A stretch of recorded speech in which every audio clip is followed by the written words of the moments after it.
जिस तरह से पीएम मोदी ने पिछले कुछ दिनों में अपनी बातों से पाकिस्तान को धोया है, उससे हाफिज सईद और मसूद अजहर के आतंकी बिलबिला रहे हैं, अपने अपने बिलों से बाहर रहे आ रहे हैं। एक माइंडसेट बिल्ड करना शुरू कर दिया गया कि जी बस हो गया, हम जीत गए, हमने जश्न मना लिया, हम कामयाब हो गए दुनिया में, हमने भारत को जलील कर दिया, लिहाजा अब भारत दोबारा वैसी कार्रवाई नहीं करे। प्रधानमंत्री नरेंद्र मोदी बार बार अलग अलग मंचों से ये कह रहे हैं कि ऑपरेशन सिंदूर खत्म नहीं हुआ, यानी पाकिस्तान में बैठे आतंकियों का पीएम मोदी कभी भी सरप्राइज टेस्ट ले सकते हैं कि ये जो झड़प हमारी भारत के साथ हुई थी, ये जंग खत्म नहीं हुई, ये बड़ी जंग की पहली झड़प है। जंग शुरू हुई है। पाकिस्तान के आतंकी अगर बाहर निकले हैं तो बहुत मुमकिन है कि इन्हें कोई अज्ञात हमलावर ठोक कर चला जाएगा, या फिर नरेंद्र मोदी ऑपरेशन सिंदूर पार्ट 2 कहीं लॉन्च ना करें। तो ये जो अब की दफा ये आएंगे, पिछली दफा ये ग्राउंड फोर्सेस लेकर नहीं आए थे, पिछली दफा इन्होंने नेवी डिप्लॉय नहीं की थी, इस दफा डेफिनेटली ये ग्राउंड फोर्सेस डिप्लॉय करेंगे। तो अब जो होने वाला है, पाकिस्तानी कौम को बहुत अच्छी तरह समझ लेना चाहिए कि अब की दफा आपको अपने शहरों से, अपनी आबादी के वाले इलाकों में से, अपने अर्बन एरियाज में ये जंग देखनी पड़ेगी। क्या पाकिस्तान को बचा सकते हैं तुर्की और आज़रबाईजान? जय हिंद दोस्तों, स्वागत है एक और वीडियो में।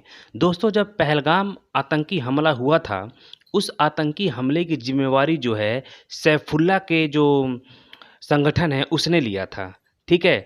लेकिन जब उसने देखा कि भारत अग्रेसिव है, मोदी जी अग्रेसिव हैं, तो डर के मारे उसने अपना जो है बयान बदल दिया। उसने आके वीडियो बनाया कि नहीं, ये जो है हमला हमने नहीं किया है। उसके बाद भारत ने पाकिस्तान पर अटैक किया, 100 से ज़्यादा आतंकवादी मारे, लेकिन कुछ आतंकवादी जो है बिल में दुबक गए थे, एकदम छुप गए थे। जैसे ये सैफुल्ला है, ठीक है, हाफिज सईद का बेटा है, ये लोग जो है दुबक गए थे, छुप गए थे, ये लोग बच गए। अब मोदी जी ने इन लोगों को बिल से निकालने के लिए जो गुजरात में है वो एक स्पीच दी थी, आप लोगों ने सुनी ही होगी। मोदी जी ने वहाँ के आम जनता को तो ये बोला कि आप आतंकवाद के खिलाफ जो है खड़े होइए, आप जो है आपको आतंकवाद के खिलाफ खड़े होना चाहिए, आपकी सेना जो है और आपकी सरकार जो है आतंकवाद में संलिप्त है, जिससे आप लोगों का ही नुकसान हो रहा है। लेकिन वहाँ के आतंकियों के लिए मोदी जी ने क्या बोला? वहाँ के आतंकियों के लिए मोदी जी ने बोला, सुख चैन की ज़िंदगी जियो, रोटी खाओ, वरना मेरी गोली तो है ही। ये वहाँ के आतंकियों के लिए था, ठीक है। अब ये सुन के जो है वहाँ के जो आतंकी है वो बिल से निकले हैं और उल्टा मोदी जी को ही धमका रहे हैं, ठीक है, मोदी जी को ही मारने की धमकी दे रहे हैं। पहलगाम आतंकी हमला जब हुआ था तो उन लोगों ने भी लोगों को मारने के बाद जिनको छोड़ दिया था उनको बोला था कि जाओ मोदी से बता देना। तो इल्ज़ाम यहाँ तक पहुँच गया, मोदी जी ने ठोक के रख दिया है, भारत ने ठोक के रख दिया है पाकिस्तान को। अब वो लोग सीधी धमकी दे रहे हैं मोदी जी को, तो सोचिए क्या होगा। बचने वाले तो वो भी नहीं है।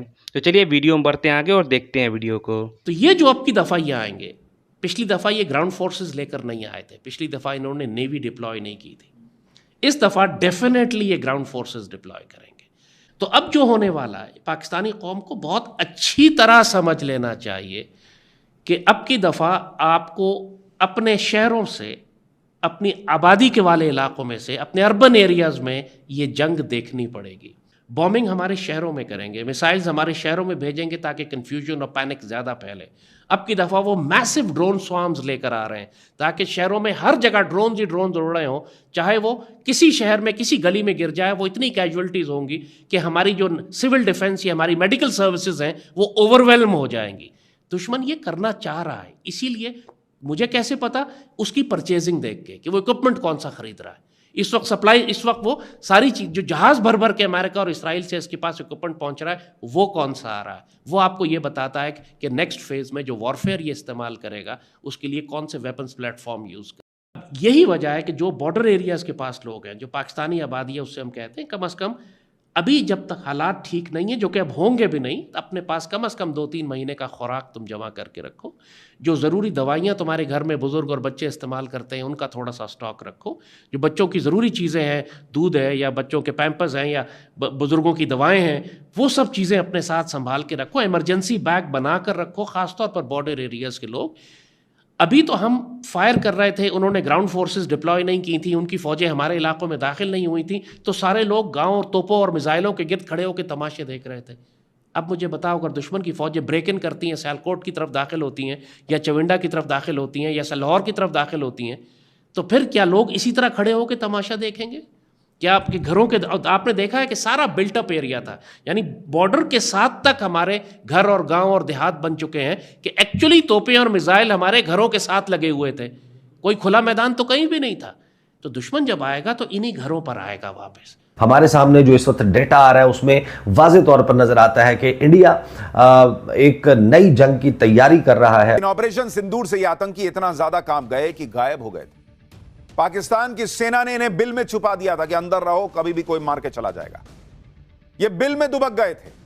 ना हाफिज सईद दिखता था, ना मसूद अजहर दिख रहा था। मसूद अजहर का तो पूरा परिवार मर गया, तो भाई ने चिट्ठी लिखी और कुछ नहीं कर पाया। वो आतंकी कहीं का। जब खुद के लोग मरे तब उसको समझ में आया कि क्या होता है दर्द। लेकिन अब जब ये अंडरग्राउंड हो जाएंगे तो भारत के लिए इन्हें ठोकना मुश्किल हो जाता। इसलिए इन्हें मारने के लिए इन्हें बिल से निकालना जरूरी था।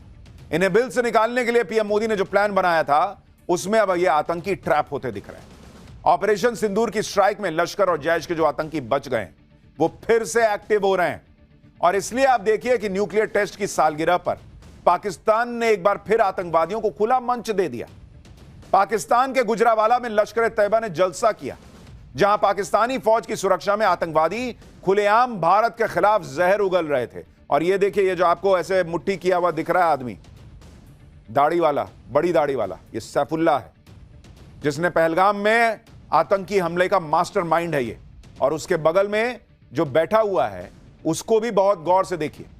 ये हाफिज सईद के लश्कर तैयबा का डिप्टी चीफ सैफुल्लाह कसूरी तो बैठा ही है, एक साइड पे तलहा सईद बैठा है, ये हाफिज सईद का बेटा है जो चश्मे वाला बैठा हुआ है।